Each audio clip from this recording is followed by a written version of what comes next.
네가 가거라. 저 괴물 같은 이씨 가문 도령에게 네가 시집을 가란 말이다. 괴물이 아니라 실망했느냐? 아니면 이 아름다운 껍데기 뒤에 숨겨진 진짜 칼날이 두려워진 것이냐? 구독과 좋아요는 다음 에피소드 제작에 큰 도움이 됩니다. 제1장 진창에 핀 연꽃, 제물로 바쳐지다. 성종 12년 한성부의 밤은 화려했으나 한만득의 저택 담장 너머에는 죽음보다 무거운 정적이 감돌았습니다. 한때 조선의 비단 줄기를 움켜쥐었던 한시 상단은 무리한 수로 사업 실패로 인해 하룻밤 사이에 거덜이 났습니다. 빚쟁이들이 대문을 부술 듯 두드리는 소리가 연화의 귓가를 때렸습니다. 연화는 부엌 구석에서 해진 옷을 기우며 차가운 바닥에 몸을 웅크리고 있었습니다. 그때 방문이 거칠게 열리며 정실 부인과 언니 채령이 들이닥쳤습니다. 채령의 눈에는 증오와 안도감이 교차했습니다. 내가 가거라. 저 괴물 같은 이씨 가문 도령에게 내가 시집을 가란 말이다. 채령의 날카로운 목소리가 연화의 심장을 찔렀습니다. 원래 혼담이 오간 것은 적실인 채령이었으나 상대인 이도윤 도령의 흉측한 외모와 불구라는 소문이 한성에 자자해지자 채령은 자결 소동까지 벌이며 거부했습니다. 아버지를 살리고 가문을 보존하기 위해 누군가는 재물이 되어야 했습니다. 연화는 고개를 들었습니다. 눈가에는 눈물이 고였지만 눈빛만은 형형했습니다. 그녀는 밤마다 몰래 읽었던 대학의 문구를 떠올렸습니다. 명명덕, 밝은 덕을 밝히는 것. 그녀는 이 지옥 같은 집구석을 벗어날 유일한 기회가 이 비극적인 혼례임을 본능적으로 직감했습니다. 제가 가겠습니다. 대신 저를 보내는 대가로 어머니의 위패를 사당에 모셔주시고 저의 비루한 신분을 평민으로 면천해 주십시오.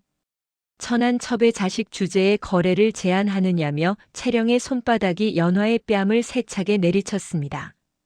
입가에 붉은 피가 흘렀지만 연화는 눈 하나 깜짝하지 않았습니다.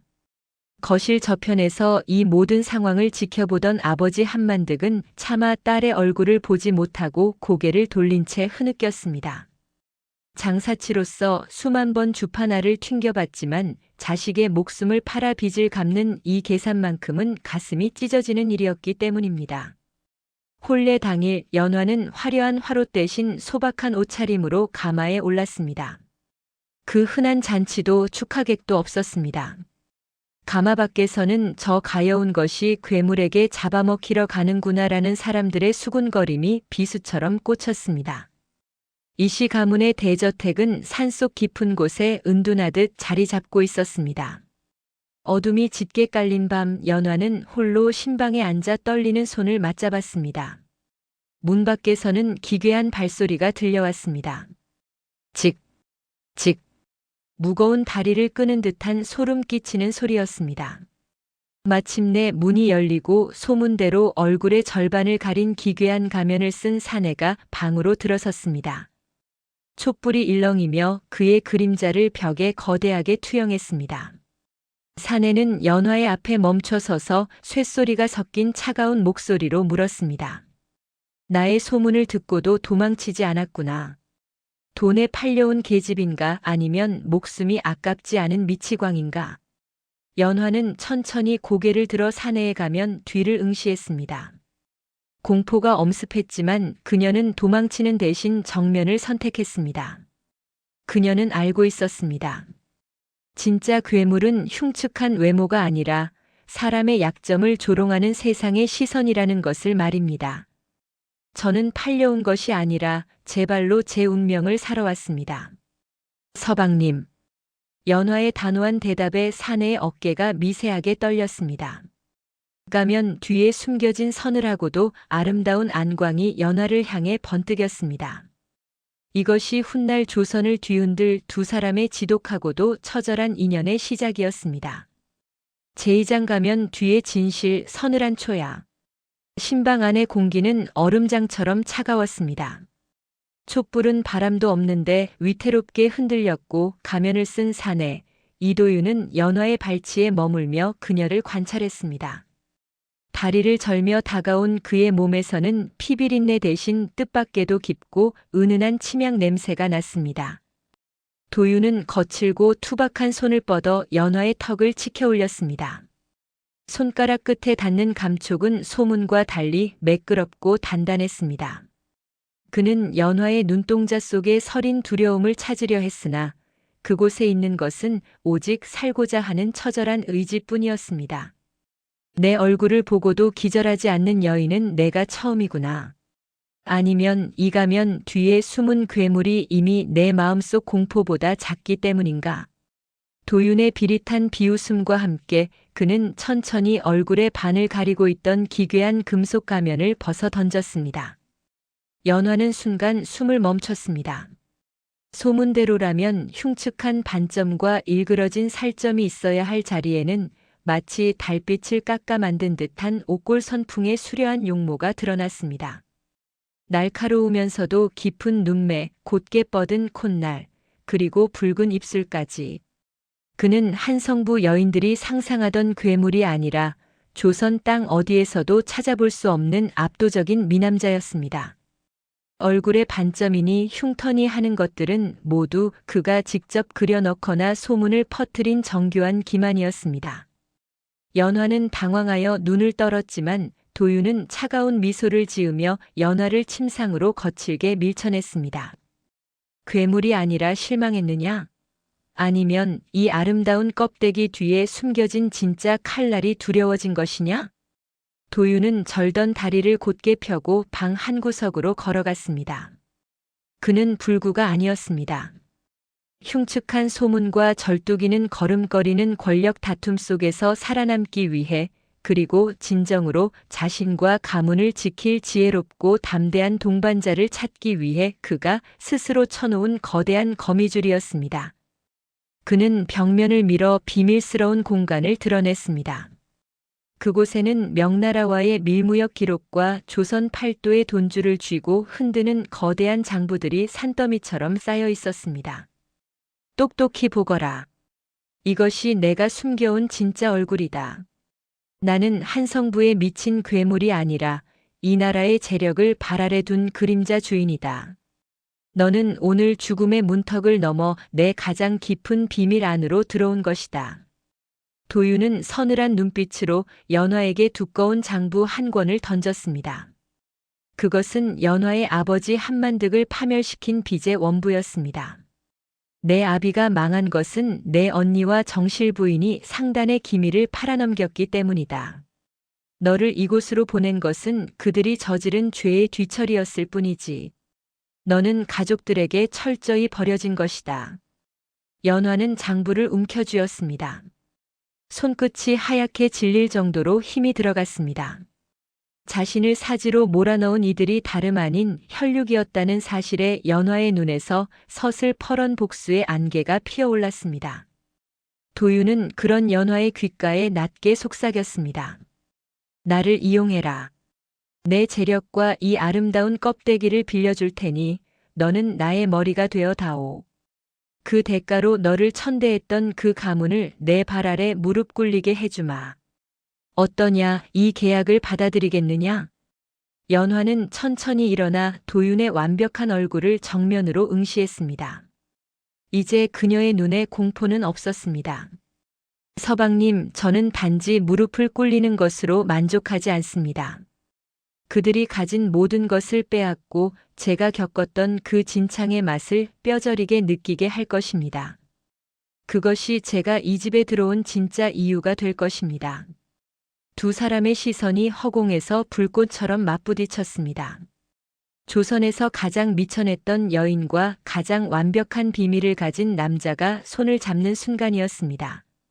제3장 비단 뒤에 가시 사교계의 포식자. 한성부 사교계는 연화의 혼례를 두고 죽은 목숨이나 다름없는 처분이라며 비웃었습니다. 하지만 달포 뒤 종로의 가장 큰 비단 상점인 금수각 앞에 나타난 한 대의 가마는 그 비웃음을 단숨에 경악으로 바꾸어 놓았습니다. 가마의 문이 열리고 내린 여인은 더 이상 해진 무명옷을 입고 재를 뒤집어 쓰던 첩실의 딸이 아니었습니다.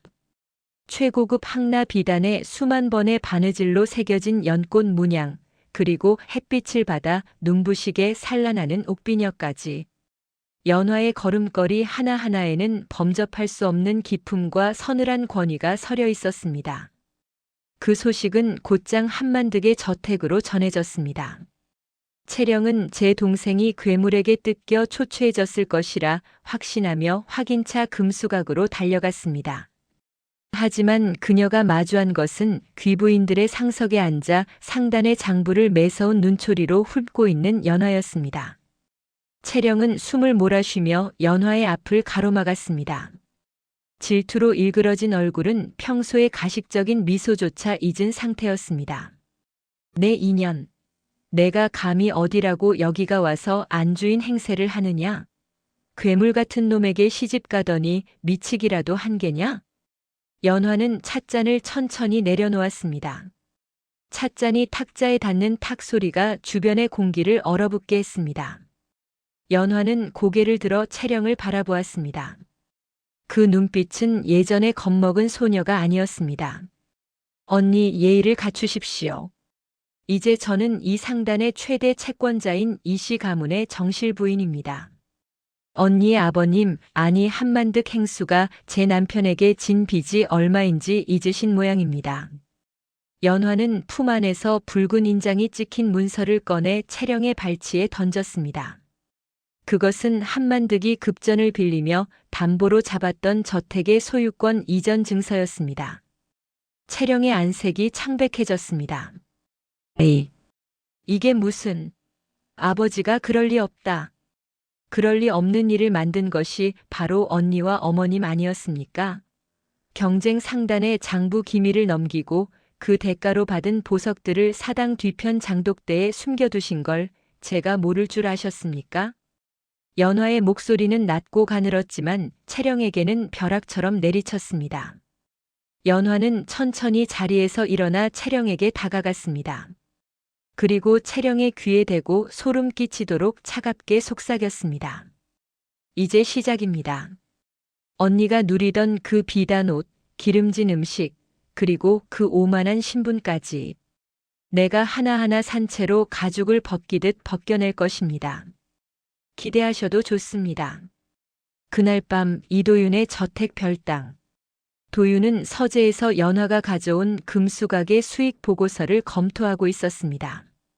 연화는 단 하루 만에 상단의 부실 채권을 정리하고 반대파 행수들의 약점을 잡아 굴복시켰습니다. 도윤은 가면을 벗은 채 달빛 아래 자신의 완벽한 얼굴을 드러내고 있었습니다.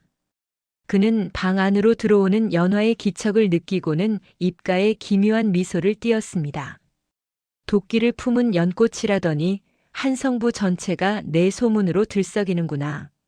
내 아내가 이토록 잔혹한 재주가 있을 줄은 몰랐다. 연화는 도윤의 책상 앞에 섰습니다. 그녀의 손은 여전히 채령의 뺨을 치고 싶던 분노로 미세하게 떨리고 있었습니다. 도윤은 자리에서 일어나 연화의 떨리는 손을 잡아 자신의 가슴에 갖다 댔습니다. 잘했다. 증오야말로 사람을 가장 빠르게 움직이는 연료지. 하지만 명심해라. 사냥개는 사냥감을 물어뜯을 때 흥분해서는 안 된다. 차갑게 식어야 비로소 급소를 볼 수 있는 법이다. 도윤의 뜨거운 가슴 근육 너머로 규칙적인 심장 박동이 느껴졌습니다. 연화는 그의 눈을 피하지 않았습니다. 알고 있습니다. 그래서 다음 사냥감은 언니의 정혼자였던 병판댁 장남으로 정했습니다. 그가 가졌던 권력을 무너뜨려 언니가 기댈 마지막 썩은 동아줄까지 끊어버릴 것입니다. 도윤은 만족스러운 듯 연화의 허리를 끌어당겼습니다. 두 사람의 그림자가 벽면에 하나로 겹쳐졌습니다. 좋다. 내가 무대를 차린다면 나는 그 무대 뒤에서 피냄새를 맡으며 기다려주지.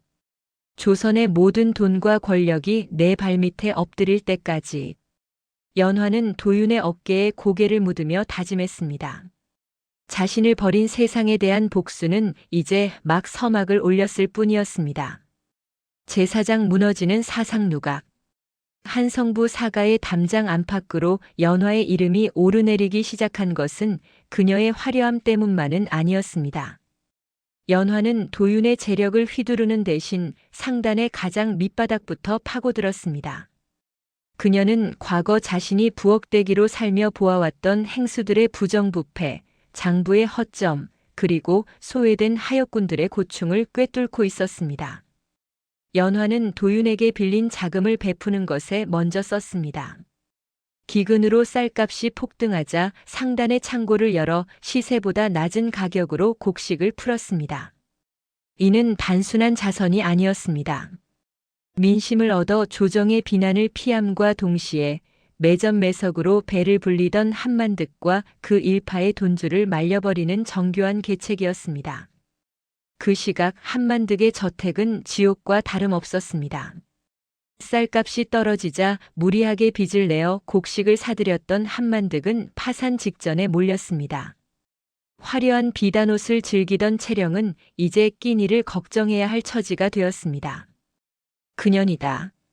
그 미천한 연화년이 우리를 죽이려고 작정한 게야. 채령은 분노에 차소리쳤지만 그녀가 할 수 있는 일은 아무것도 없었습니다. 평생 남을 짓밟는 법만 배웠지 스스로 일어서는 법은 배운 적이 없었기 때문입니다. 절박해진 채령은 결국 연화의 처소로 발걸음을 옮겼습니다. 예전처럼 동생을 윽박질러 돈을 뜯어낼 요량이었습니다. 하지만 도윤의 저택 대문 앞에 선 채령은 압도적인 위용에 질려버리고 말았습니다. 문을 지키는 사내들의 눈빛은 매서웠고 정원은 적막할 정도로 정갈했습니다. 한참을 기다린 끝에야 연화가 모습을 드러냈습니다. 연화는 화려한 장신구 하나 없이 소박한 옥색 치마저고리 차림이었으나 그 기품은 채령이 감히 흉내낼 수 없는 것이었습니다. 연화야, 내가 어찌 이럴 수 있느냐? 한솥밥을 먹던 식구들을 이토록 매정하게 내칠 셈이냐? 채령이 억지 눈물을 짜내며 연화의 옷소매를 붙잡았습니다. 연화는 차가운 눈으로 그 손을 내려다보았습니다. 언니, 제가 매정한 것이 아니라 세상의 이치가 그러한 것입니다. 아버님은 탐욕으로 눈이 멀어 사람들의 고혈을 짜냈고 언니는 남의 불행 위에 자신의 행복을 쌓으려 했습니다. 이제 그 모래성이 무너지는 것뿐인데 어찌 저를 탓하십니까? 내가 감히 그 괴물 같은 서방을 등에 업으니 세상이 내 것 같으냐? 채령의 본색이 드러나며 독설이 터져나왔습니다. 그 순간 뒤에서 낮고 서늘한 목소리가 들려왔습니다. 누구를 괴물이라 칭하는 것이냐? 가면을 쓴 채 다리를 절며 다가오는 도윤의 등장에 채령은 비명을 지르며 뒤로 넘어졌습니다. 소문보다 훨씬 압도적인 위압감에 채령은 사시나무 떨듯 떨었습니다. 도윤은 연화의 곁에 서서 채령을 내려다보았습니다. 내 아비의 죄를 묻는다면 너 또한 무사하지 못할 터인데 제 발로 호랑이 굴에 들어오다니 가상하구나.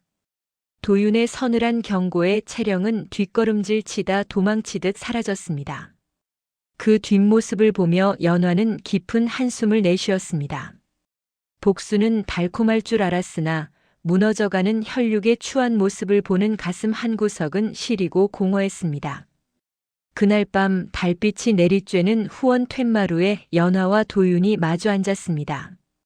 도윤은 가면을 벗고 자신의 수려한 얼굴을 달빛에 맡긴 채 연화가 우려낸 차를 마셨습니다. 마음이 편치 않아 보이는구나. 내가 원하던 복수가 아니더냐? 연화는 찻잔 속의 달을 내려다보며 조용히 답했습니다. 서방님, 저는 오늘 언니의 눈에서 공포를 보았습니다.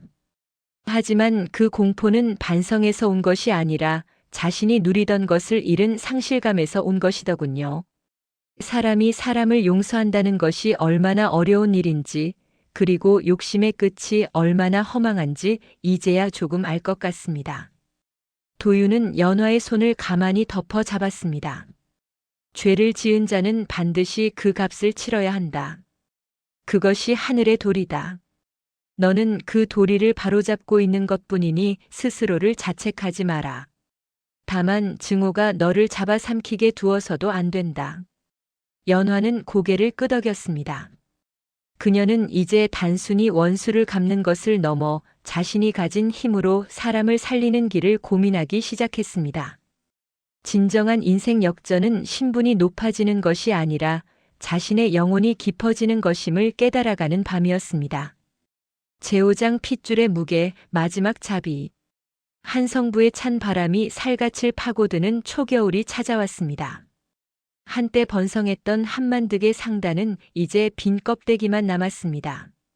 평생을 돈이라는 우상 앞에 무릎 꿇려 살았던 한만득은 전 재산을 탕진하고 막다른 골목에 몰리자 이성을 잃고 가장 위험한 수를 선택했습니다. 그는 사위인 이도윤의 집안에 숨겨진 막대한 재화와 밀무역의 정황을 담은 거짓 장부를 꾸몄습니다. 그것을 관가에 고발하여 포상금을 챙기고 자신을 몰락시킨 연화와 도윤을 한꺼번에 매장하려는 심산이었습니다. 자식이 아비의 목숨줄을 죄었으니 자신도 자식의 목숨을 팔아 연명하겠다는 뒤틀린 부성애였습니다. 연화는 도윤의 정보원들을 통해 이 소식을 접했습니다. 서재에 앉아 장부의 필적을 대조해보던 연화의 손끝이 파르르 떨렸습니다. 끝내 아버님께서 저와 서방님의 목을 배려하시는군요. 도윤은 말없이 연화의 어깨를 짚었습니다. 그의 눈빛은 평소보다 훨씬 차갑고 날카로웠습니다. 이것은 반역과도 같은 고변이다.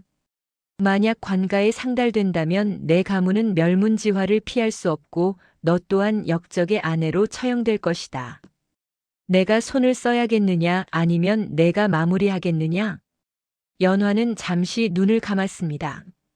머릿속에서는 어린 시절 첩의 자식이라며 굶주리던 자신에게 아버지가 몰래 던져주던 사탕 한 알의 기억과 지금 자신을 사지로 몰아넣으려는 아버지의 서슬퍼런 탐욕이 교차했습니다. 제가 가겠습니다. 이것은 상단의 일이 아니라 끊어내지 못한 악연의 고리입니다. 그날 밤 연화는 홀로 한만득이 머물고 있는 초라한 행랑채를 찾았습니다. 한때 위세당당하던 거상은 이제 술 냄새 진동하는 방에서 비뚤어진 글씨로 고변서를 쓰고 있었습니다. 문이 열리자 한만득은 소스라치게 놀라며 문서를 등 뒤로 감췄습니다. 내가 여길 왜 왔느냐? 연화는 방 한가운데 정좌하고 앉아 아버지를 바라보았습니다. 그 눈빛에는 원망도 분노도 아닌 깊은 연민과 슬픔이 서려 있었습니다. 아버님, 그 문서를 품고 대궐로 향하시는 순간 아버님은 마지막 남은 인간의 도리마저 버리시는 겁니다. 자식을 팔아 목숨을 구걸하는 아비가 세상 어디에 있단 말입니까? 닥쳐라. 내가 나를 이 지경으로 만들지 않았느냐? 너만 아니었어도 채령이가 그 괴물 같은 놈에게 시집가서 내 뒷배가 되었을 것을. 한만득의 고함에는 후회가 없었습니다. 연화는 품 안에서 작은 보따리를 꺼내 놓았습니다. 그 안에는 소박한 땅과 집 한 채를 살 수 있는 어음, 그리고 명나라로 떠나는 배편이 적힌 서신이 들어 있었습니다. 이것은 딸로서 드리는 마지막 자비입니다. 이 나라를 떠나 조용히 사십시오. 하지만 만약 내일 해가 뜨기 전까지 이 문서를 태우지 않고 관가로 가신다면 그때는 저도 아버님을 아버지가 아닌 대역죄인으로 대할 것입니다. 연화는 절을 한번 올리고 미련 없이 방을 나왔습니다. 뒤편에서 한만득의 흐느낌인지 욕설인지 모를 소리가 들려왔으나 고개를 돌리지 않았습니다. 대문 밖 어둠 속에서 가면을 쓴 도윤이 그녀를 기다리고 있었습니다. 그는 연화의 안색을 살피더니 묵묵히 자신의 겉옷을 벗어 그녀의 어깨에 덮어주었습니다. 사람의 마음을 고치는 것은 돈도 권력도 아니지만 끝내 고쳐지지 않는 마음 또한 있는 법이다. 너는 최선을 다했다. 그날 밤 한만득의 방에서는 작은 불꽃이 피어올랐습니다. 그는 끝내 고변서를 태웠으나 연화가 준 어음을 들고 도망치듯 한성을 떠났습니다. 자식에게 목숨을 비쳤다는 치욕과 자신의 지난날에 대한 뒤늦은 후회가 그를 평생 따라다닐 형벌이 될 것이었습니다. 연화는 멀어지는 아버지의 뒷모습을 보며 깨달았습니다. 진정한 승리는 적을 죽이는 것이 아니라 적의 증오로부터 나 자신의 영혼을 지켜내는 것임을. 제6장 입소문에 독 가려진 진실. 아버지가 한성을 떠나고 채령은 홀로 남겨졌습니다. 평생을 남의 시선과 화려함 속에 살던 그녀에게 가난은 죽음보다 가혹했습니다. 끼니를 걱정해야 하는 처지가 되자 채령의 가슴 속에는 반성 대신 연화에 대한 지독한 사리가 싹텄습니다.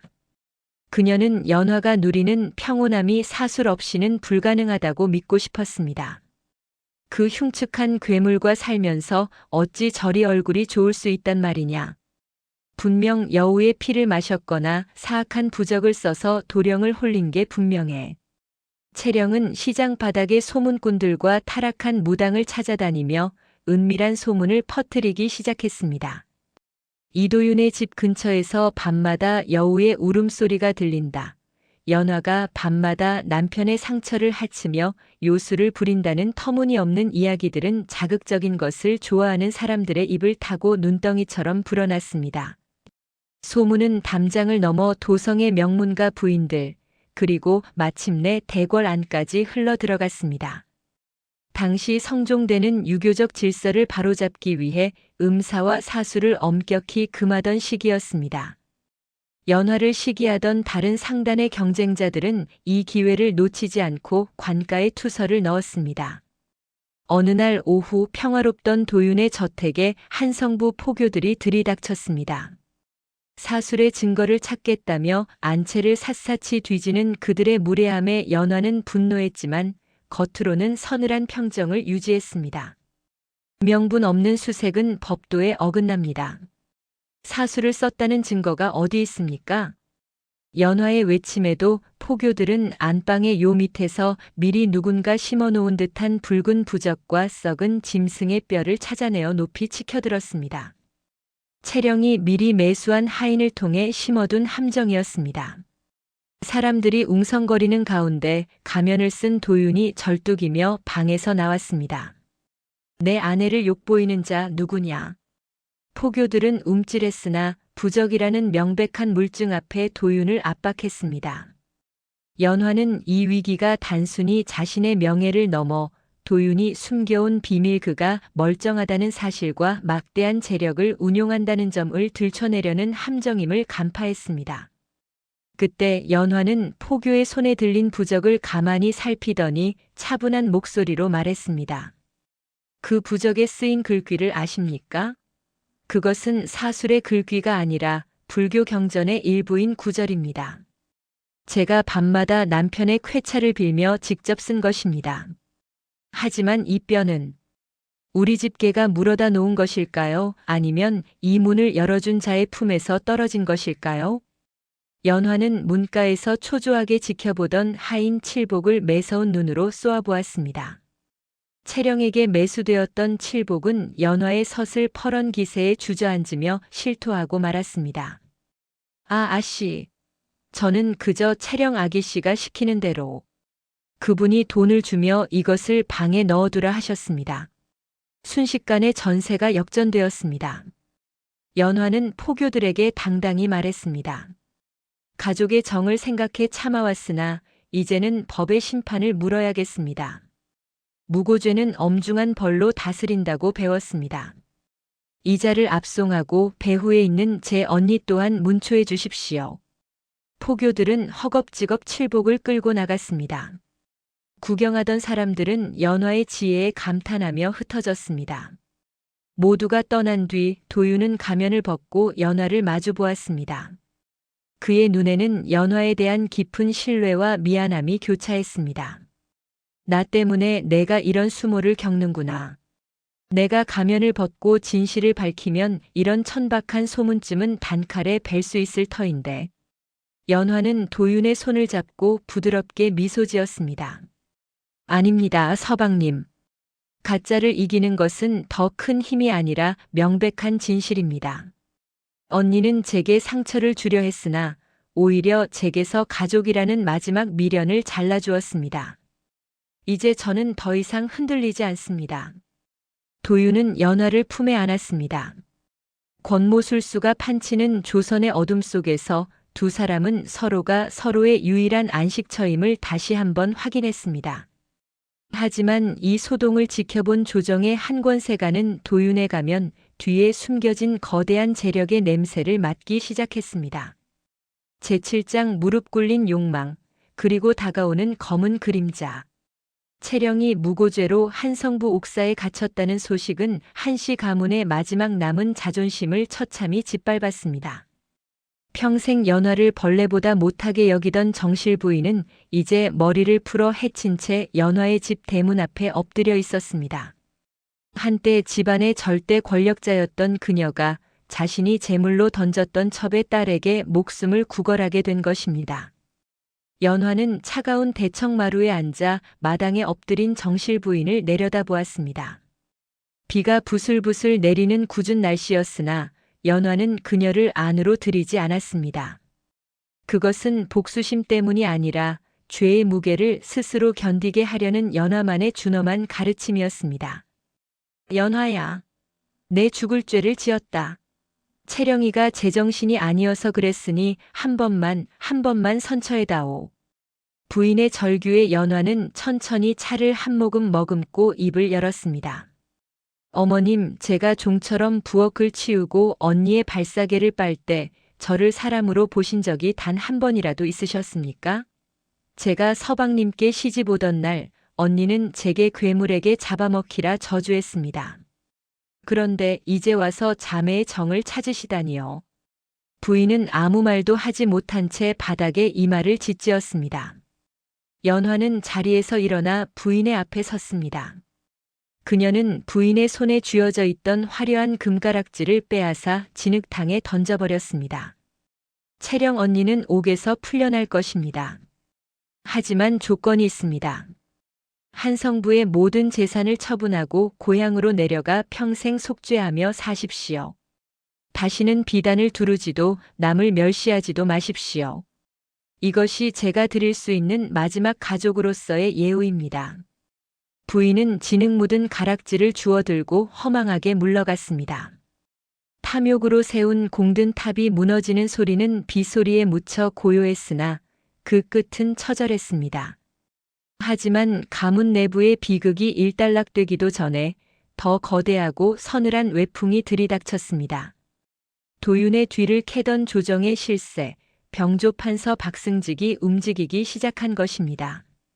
그는 도윤이 가면 뒤에 숨긴 것이 단순한 흉터가 아니라 국경을 넘나드는 거대한 상권과 군수 물자까지 움직일 수 있는 자금력임을 알아차렸습니다. 박승직은 도윤의 충직한 수하들을 매수하려 시도하는 한편 국경지대에서 벌어진 사소한 밀무역 사건에 도윤의 인장을 위조에 끼워 넣었습니다. 이는 단순한 시비가 아니라 가문 전체를 역모로 몰아넣을 수 있는 치명적인 덫이었습니다. 밤늦게 서재로 돌아온 도윤의 얼굴은 여느 때보다 굳어 있었습니다. 그는 가면을 벗어 책상 위에 던져놓고 연화에게 짧은 서찰 한 장을 건넸습니다. 박승직이 내 목줄을 노리고 있다. 내일 아침이면 의금부에서 나를 압송하러 올 것이다. 연화야, 너는 지금이라도 인연을 끊고 몸을 피하거라. 이것은 내가 감당할 수 있는 싸움이 아니다. 연화는 서찰을 읽고도 눈 하나 깜짝하지 않았습니다. 오히려 촛불에 서찰을 태워버리며 도윤의 손을 단단히 잡았습니다.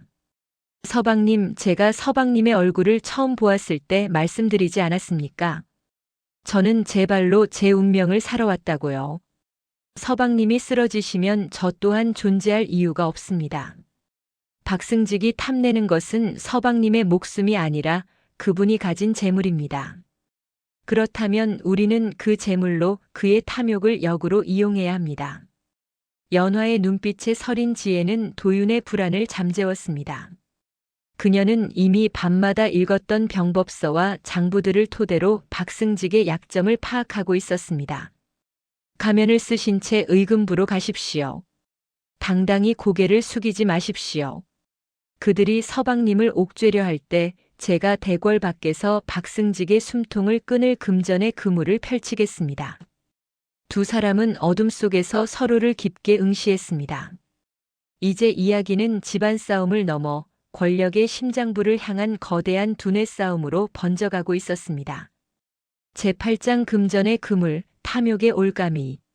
이튿날 새벽 도윤의 저택은 의금부 나졸들의 거친 함성으로 가득 찼습니다. 국경의 금령을 어기고 북방 오랑캐와 내통한 역당 이도윤은 나오라. 는 서슬 퍼런 외침이 담장을 넘었습니다. 도윤은 연화가 밤새 정성껏 다려놓은 검은 도포를 입고 다시 기괴한 가면을 쓴 채 방을 나섰습니다. 그는 평소처럼 다리를 절뚝이며 천천히 걸어나갔습니다.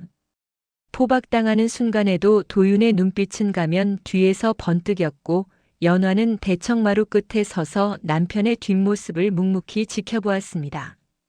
두 사람 사이에 흐르는 짧은 눈맞춤은 그 어떤 긴 대화보다 단단한 약조였습니다. 도윤이 의금부 지하 옥사에 갇히자마자 기다렸다는 듯 병조 판서 박승직이 움직였습니다. 그는 연화를 은밀히 자신의 별조로 불러들였습니다. 사방이 막힌 방에서 박승직은 탐욕스러운 눈빛을 감추지 않은 채 찻잔을 만지작거렸습니다. 내 남편의 목숨은 내 손끝에 달려있다. 영모라는 것은 귀에 걸면 귀걸이, 코에 걸면 코걸이지. 하지만 내가 가진 그 막대한 상권의 장부와 금고 열쇠를 내어놓는다면 내 특별히 왕께 진언하여 목숨만은 부지해주마. 연화는 비릿한 미소를 지으며 박승직을 마주보았습니다. 공포에 질려 눈물을 흘릴 것이라는 박승직의 예상과는 전혀 다른 반응이었습니다. 대감 상단의 장부는 종이 뭉치에 불과합니다. 진짜 돈은 종이가 아니라 사람의 마음에 흐르는 법이지요. 대감께서 제 남편을 옥에 가두신 순간 한성부의 모든 비단과 곡물 물동량이 멈췄다는 사실을 모르십니까? 연화의 말이 떨어지기 무섭게 밖에서 급한 전갈이 도착했습니다. 박승직의 군수기지에 납품되어야 할 군량미와 마른 찬거리들이 종로 상인들의 겁으로 인해 단 한 가마니도 도착하지 않고 있다는 소식이었습니다. 연화는 도윤의 그림자 상단을 움직여 박승직의 권력 기반인 군수보급의 혈맥을 일시에 차단해버린 것이었습니다. 박승직의 안색이 흑빛으로 변하며 연화의 목에 칼을 겨눴습니다. 인연이 죽고 싶은 게냐? 감히 조정의 국무를 방해해? 죽이는 것은 쉽겠으나 그 뒷감당을 어찌하시겠습니까? 대감께서 지난 3년간 명나라 사신들에게 뇌물로 바친 금괴들이 사실은 군량미를 빼돌린 돈이라는 증자. 제가 지금 의금부 대신과 사원부 앞에 뿌려두었습니다. 제가 정해진 시간에 돌아가지 못하면 그 서신들은 임금님의 책상 위로 올라갈 것입니다. 연화의 목소리는 낮고 단호했습니다. 그녀는 밤마다 서재에서 익힌 지식을 통해 권력자가 가장 두려워하는 것이 자신의 부정이 만천하에 드러나는 것임을 정확히 꿰뚫고 있었습니다. 결국 박승직은 떨리는 손으로 칼을 거두었습니다. 연화는 흐트러진 옷매무새를 가다듬으며 자리에서 일어났습니다. 서방님을 오늘 해가 지기 전까지 대문 앞까지 모셔다 놓으십시오. 그것이 대감께서 가문을 보존할 유일한 길입니다. 아, 그리고 빼돌리신 군량미는 제가 이미 제 사비로 메워두었으니 걱정 마십시오. 저는 대감처럼 나라의 곳간을 훔치는 좀도둑이 아닙니다. 그날 저녁 석양 아래 도윤이 무사히 저택으로 돌아왔습니다. 가면을 벗어 던진 그의 얼굴은 옥사에서의 고초로 수척해졌으나 마중 나온 연화를 보는 눈빛만큼은 어느 때보다 깊은 애정으로 가득 찼습니다. 연화는 달려가 남편의 품에 안겼습니다. 거대한 권력을 상대로 승리한 여인의 눈에서 그제야 참았던 눈물이 한 방울 흘러내렸습니다. 도윤은 그녀의 머리를 쓰다듬으며 나직이 은조렸습니다. 너를 만난 것이 내 평생 가장 큰 재산이구나. 연화야, 이제 우리는 단순히 살아남는 것을 넘어 이 비뚤어진 세상을 조금이라도 바로잡을 준비를 해야겠다. 두 사람은 차가운 권력의 암투 속에서도 서로의 온기를 나누며 진정한 불안남을 지배하는 힘이 아니라 사랑하는 사람과 정의를 지키는 힘임을 가슴 깊이 새겼습니다. 제구장 독을 품은 꽃, 뒤바뀐 운명. 박승직의 별저에서 풀려난 지 보름, 한성부의 공기는 잠시 평온을 찾은 듯 했습니다. 하지만 악연의 질긴 뿌리는 어둠 속에서 다시 비릿한 싹을 틔우고 있었습니다. 관아에서 풀려난 뒤 자취를 감췄던 채령이 놀랍게도 박승직의 은밀한 애첩이 되어 다시 나타난 것입니다. 채령은 연화에게 당한 수모를 갚기 위해 스스로 자존심을 버리고 권력의 품으로 뛰어들었습니다. 그녀는 박승직의 귀에 밤마다 달콤하고도 치명적인 독을 속삭였습니다. 연화와 도윤의 빈틈을 찾기 위해 그녀가 주목한 것은 두 사람이 백성들에게 베풀고 있는 선행 그 자체였습니다. 채령은 박승직을 충동질해 상단의 구휼미 강제 공납이라는 칙령을 내리게 했습니다. 백성들을 돕는다는 명분을 내세웠으나 실제로는 도윤의 곡간을 바닥내고 상단의 유동 자금을 묶어버리려는 계략이었습니다. 만약 거부하면 왕명을 어긴 반역이요, 응하면 상단이 파산할 판국이었습니다. 연화는 집무실에서 상단의 장부를 넘기며 깊은 수심에 빠졌습니다. 그때 화려한 가마 한 대가 저택 대문 앞에 멈춰 섰습니다. 가마에서 내린 여인은 머리부터 발끝까지 금색 비단으로 치장한 채령이었습니다. 그녀는 승리자의 미소를 지으며 연화의 방으로 거침없이 들어왔습니다. 오랜만이구나, 동생아. 이제는 나를 대감마님의 정실처럼 대우해야 할 터인데 예의가 부족하구나. 연화는 천천히 고개를 들어 채령을 보았습니다. 채령의 눈에는 광기 어린 증오와 허영심이 뒤섞여 있었습니다. 언니, 결국 택한 길이 권력자의 치맛자락 밑입니까? 아버님의 유언과도 같던 마지막 경고를 잊으신 모양이군요.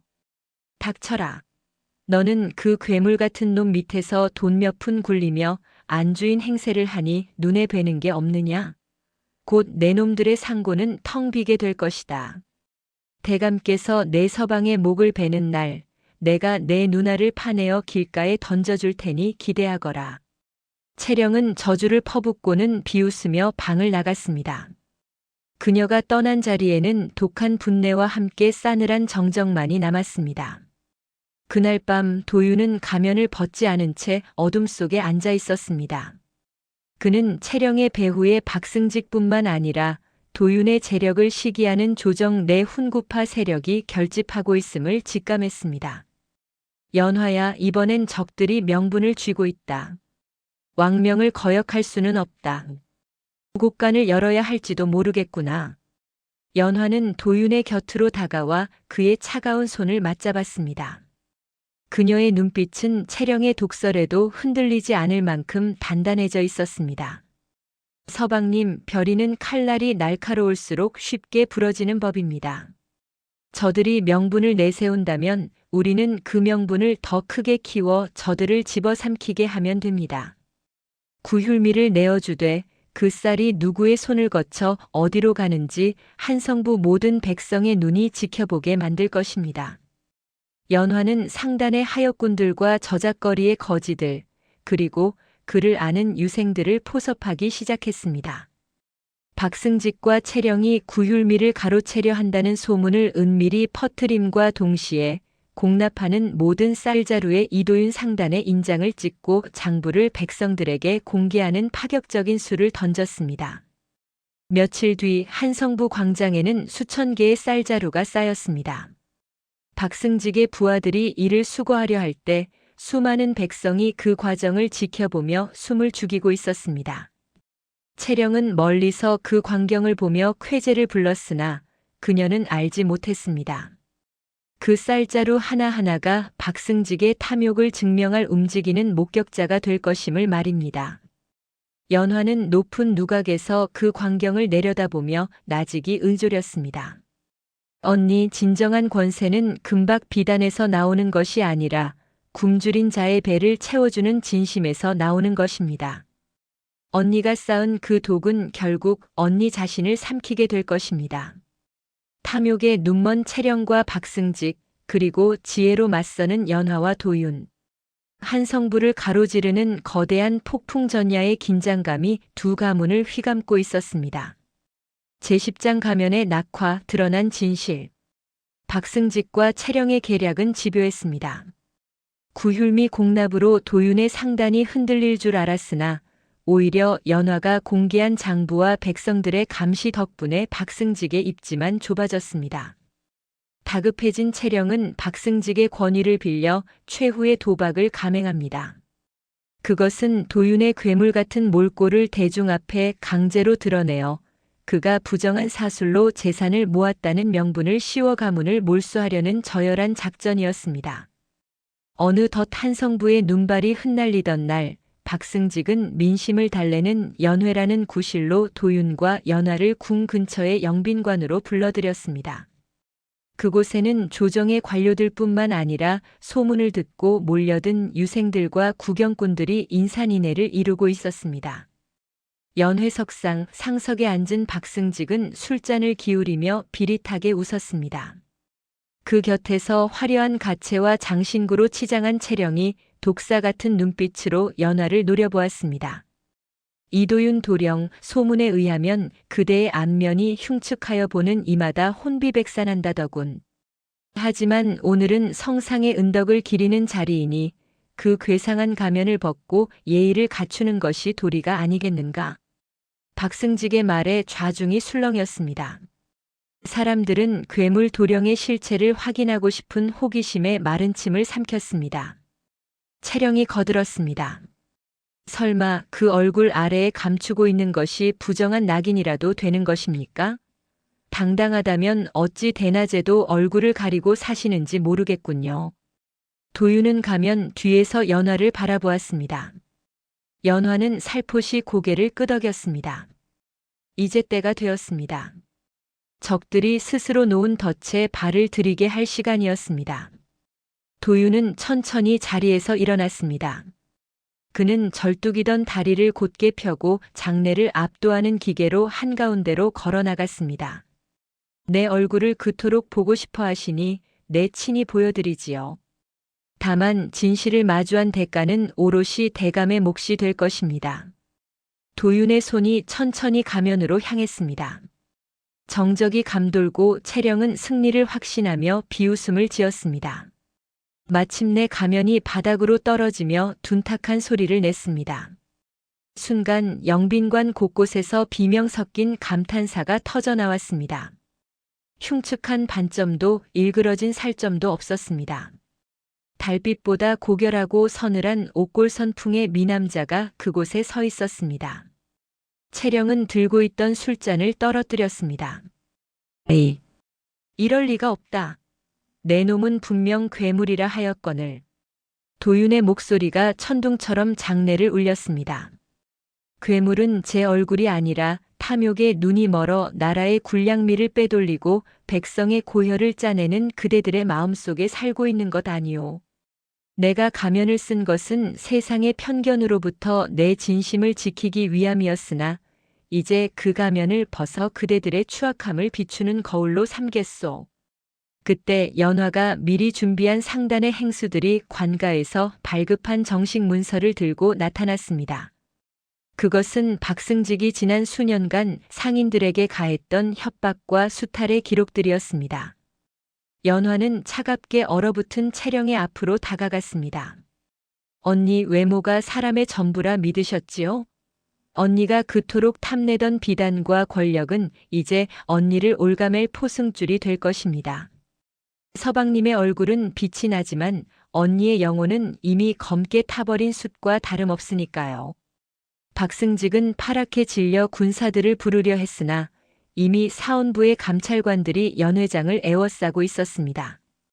도윤이 가면을 쓰고 은둔하며 모아온 박승직의 비리 증거들이 이미 대궐로 상달된 뒤였습니다.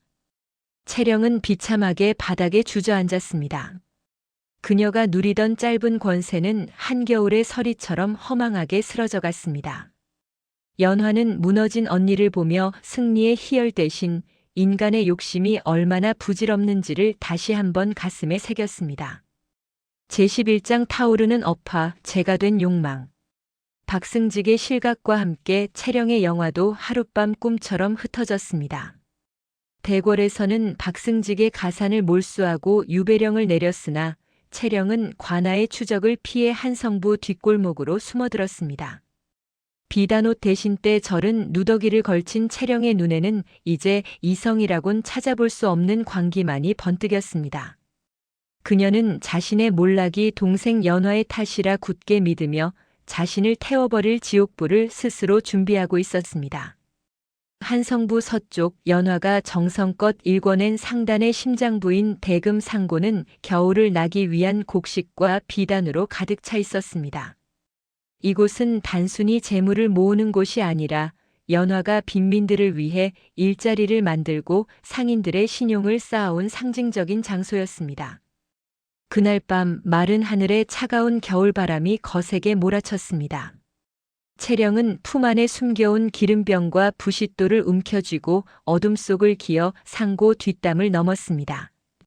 그녀의 손톱은 흙으로 검게 물들었고 입술은 복수심에 짓물러 있었습니다. 내가 가진 모든 것, 내가 하나도 남김없이 태워주마. 나를 진창에 처박은 대가다 연화야. 채령이 던진 불길은 순식간에 마른 나무와 비단 더미를 타고 지붕까지 치솟았습니다. 붉은 화마가 검은 밤하늘을 집어삼키며 포효했습니다. 자다 깨어난 일꾼들이 물동량을 들고 달려왔으나 바람을 타고 번지는 불길을 잡기에는 역부족이었습니다. 소식을 듣고 달려온 연화는 눈앞에서 무너져 내리는 상고를 보며 망연자실했습니다. 그곳에는 평생을 바친 노력과 내일 아침 굶주린 백성들에게 나눠줄 구휼미가 들어있었습니다. 불길 속에서 광기 어린 웃음소리를 내며 도망치려던 채령은 무너지는 석가래에 발이 묶여 불길 한가운데 고립되고 말았습니다. 언니. 연화의 비명소리에 도윤이 그녀의 앞을 가로막았습니다. 안 된다가 연화야. 이미 손을 쓸 수 없는 불길이다. 하지만 연화는 도윤의 손을 뿌리치고 젖은 멍석을 뒤집어 쓴 채 불길 속으로 뛰어들려 했습니다. 미워하고 원망했으나 한때 같은 아비의 피를 나눈 혈육이 타죽는 것을 차마 눈뜨고 볼 수 없었습니다. 연화는 연기 자욱한 구석에서 쓰러진 채령을 발견했습니다. 채령의 눈에는 공포와 함께 죽음의 문턱에서야 비로소 찾아온 처절한 후회가 서려 있었습니다. 연화야. 내가 왜 그랬을까? 채령의 떨리는 손이 연화의 옷자락에 닿으려 했으나 거대한 대들보가 두 사람 사이를 갈라놓으며 내려앉았습니다. 도윤의 호위무사들이 목숨을 걸고 연화를 밖으로 끌어냈습니다. 연화는 매캐한 연기 속에서 울부짖으며 채령의 이름을 불렀지만 돌아오는 것은 화염의 굉음뿐이었습니다. 동이틀 무렵 화려했던 대금 상고는 검은 재만 남은 폐허가 되었습니다. 연화는 잿더미 위에 주저앉아 하염없이 눈물을 흘렸습니다. 채령의 시신은 수습조차 어려울 정도로 불타버렸습니다. 평생 남을 시기하고 뺏으려 했던 여인의 마지막은 자신이 지핀 불에 스스로 재가 되는 비참한 끝이었습니다. 도윤은 말없이 연화의 곁에 앉아 그녀의 그을린 손을 닦아주었습니다. 부는 다시 쌓으면 되지만 뒤틀린 마음은 죽어서야 멈추는 법이다. 너는 끝까지 언니를 구하려 했으니 그것으로 인간의 도리는 다한 것이다. 연화는 잿더미 속에서 검게 탄 옥비녀 하나를 찾아냈습니다. 그것은 언니가 가장 아끼던 아버지가 처음으로 채령에게만 선물했던 비녀였습니다. 연화는 그것을 가슴에 품고 결심했습니다. 다시는 이런 비극이 반복되지 않도록 탐욕이 아닌 상생의 길을 걷겠노라고. 상고는 불탔으나 연화의 진심을 아는 한성부 상인들이 하나둘씩 곡식 포대를 들고 폐허로 모여들기 시작했습니다. 우리가 돕겠소 부인. 이라는 목소리가 겨울 공기를 따뜻하게 데우고 있었습니다. 제12장 왕의 문후 진정한 거상의 길. 상고가 잿더미가 된 지 2달여 한성부에는 기이한 광경이 펼쳐졌습니다. 소유주가 망했으니 뿔뿔이 흩어질 줄 알았던 하역군들과 말단 상인들이 보수도 받지 않은 채 폐허를 치우고 다시 기둥을 세운 것입니다. 연화가 평소 그들에게 베풀었던 사람 중심의 장사가 눈에 보이지 않는 거대한 성벽이 되어 그녀를 지켜주고 있었습니다. 하지만 민심이 도윤과 연화에게 쏠릴수록 대궐 안의 공기는 차갑게 식어갔습니다. 성종은 신권과 왕권의 조화를 중시했으나 한 개인의 재력이 나라의 구유를 대신하고 민심을 움직인다는 사실에 위기감을 느꼈습니다. 결국 성종은 도윤을 궁으로 불러들였습니다. 가면을 벗은 이도윤으로서 받는 첫 번째 공식적인 어명이었습니다. 근정전 앞들 도윤은 정식 관복을 갖춰 입고 국문을 받기 위해 엎드렸습니다. 성종은 서늘한 눈빛으로 아래를 내려다보며 물었습니다. 그대는 가면 뒤에 숨어 막대한 제부를 쌓았고 이제는 백성들이 과인이 아닌 그대의 이름을 연호하게 만들었다. 이는 왕을 능멸하는 것이냐 아니면 스스로 왕이 되려는 것이냐? 좌중은 숨소리조차 내지 못했습니다. 자칫 대답 한마디에 영모로 몰려 가문이 멸문당할 수 있는 절체절명의 순간이었습니다. 그때 도윤은 고개를 들어 왕의 눈을 정면으로 응시했습니다. 전하 장사치에게 왕은 하늘과 같습니다. 하늘이 맑아야 땅의 곡식이 자라고 상업이 번창하기 때문입니다. 소신이 재물을 모은 것은 왕권을 위협하기 위함이 아니라 전하의 치세 아래 굶주리는 백성이 없도록 국간의 여분을 채워두기 위함이었습니다. 백성이 배불러 전하를 칭송한다면 그것이 곧 장사꾼이 바라는 태평성대가 아니겠습니까? 도윤의 당당하면서도 이치에 맞는 변론에 성종의 눈매가 가늘어졌습니다. 왕은 곁에 배석한 연화에게도 시선을 돌렸습니다. 첩의 딸에서 거상의 안주인이 된 여인, 그녀의 지혜를 시험해보고자 함이었습니다. 부인, 그대는 불탄 상고를 다시 세우며 백성들의 고혈을 짜내지 않았다 들었다. 재물이란 채울수록 욕심이 나는 법인데 어찌 내어주는 것에 주저함이 없는가? 연화는 차분히 절을 올린 뒤 대답했습니다. 전하 장사는 이문을 남기는 것이 아니라 사람을 남기는 것이라 배웠습니다. 불길 속에서도 상고가 다시 일어선 것은 제가 가진 금전 때문이 아니라 제가 남긴 사람들의 진심 덕분이었습니다. 재물은 흐르는 물과 같아 가두면 썩지만 나누면 들판을 적셔 만물을 살립니다. 소신들은 그저 전하의 강토를 적시는 작은 물길이 되고 싶을 뿐입니다. 성종은 잠시 침묵하다가 크게 껄껄 웃음을 터뜨렸습니다. 왕은 그들의 눈에서 권력에 대한 탐욕이 아닌 백성과 나라에 대한 진심 어린 애정을 읽어냈습니다. 장사꾼의 주판알이 백성의 배골꼴이 소리를 듣고 있었다니 과인이 부끄럽구나. 좋다. 그대들에게 관어 상인의 지위를 내릴 것이니 앞으로 한성부의 물가를 바로잡고 구율에 힘쓰도록 하라. 궁을 나서는 연화와 도윤의 위로 따스한 봄볕이 내리쬐었습니다. 천한 첩의 딸로 태어나 평생을 무시당하던 연화는 이제 왕의 신뢰를 받는 진정한 조선의 여장부가 되었습니다. 저택으로 돌아온 두 사람은 소박한 주안상을 마주하고 앉았습니다. 도윤은 연화의 손등에 깊은 입맞춤을 전하며 말했습니다. 연화야 고생 많았다. 이제야 비로소 우리가 꿈꾸던 사람 냄새 나는 세상이 열리는 것 같구나. 연화는 멀리 재건된 상고의 지붕을 바라보며 미소 지었습니다. 시련은 그녀를 태우지 못했고 오히려 정금처럼 단단하게 만들었습니다. 진정한 인생 역전은 신분의 상승이 아니라 자신의 가치를 스스로 증명해내는 것임을 그녀는 온몸으로 보여주었습니다. 작품을 마무리하며 이 이야기는 훗날 조선 거상들의 전설이 되었습니다. 껍데기뿐인 아름다움과 탐욕을 쫓던 이들은 역사의 뒤안길로 사라졌으나 진심과 지혜로 무장한 연화와 도윤의 이름은 백성들의 입을 통해 오래도록 회자되었습니다. 꽃은 흙탕물 속에서도 피어날 때 가장 고귀하고 사람은 역경 속에서 자신의 진가를 드러낸다. 이것이 이 파란만장한 인생 역전기가 우리에게 남긴 마지막 교훈이었습니다. 지금까지 꽃으로 가린 달을 애청해 주셔서 감사합니다. 구독과 좋아요, 알림 설정까지 부탁드리옵니다.